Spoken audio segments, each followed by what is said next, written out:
بسم اللہ الرحمن الرحیم۔ آج انشاءاللہ تعالیٰ میں آپ کے سامنے جو وظیفہ بتانے لگا ہوں، کوئی بھی انسان کی کوئی بھی مراد ہو، جس کا کوئی مسئلہ پھنسا ہو، کوئی بھی معاملات میں ڈسٹربنگ ہو، چل نہ رہا ہو، تو اس کے لیے بہت ہی خوبصورت اور بہت ہی بہترین عمل ہے۔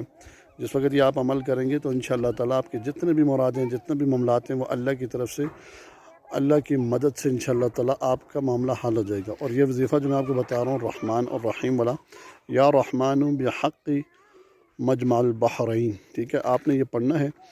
اور اس میں کو آپ نے پڑھنا ہے صبح شام کی ترتیب بنا لیں پھر بھی ٹھیک ہے، اگر ایک ٹائم بنا لیں پھر بھی ٹھیک ہے، اور کوئی مخصوص ایک ٹائم نکال کے اس کو انشاءاللہ تعالیٰ آپ پڑھیں گے تو انشاءاللہ تعالیٰ آپ کی ساری اللہ رب العالمین غیب کے خزانوں سے مدد بھی کریں گے اور فائدہ بھی ہوگا۔ اور وظیفہ کیا ہے؟ یا رحمان بحق مجمع البحرین، آپ نے 21 مرتبہ پڑھنا ہے، شام کو 21 مرتبہ، صبح شام، اور انشاءاللہ تعالیٰ وظیفے کو پڑھیں تو فائدہ ہوگا۔ جتنے بھی میری ویڈیوز دیکھنے والے ہیں، اس کو چینل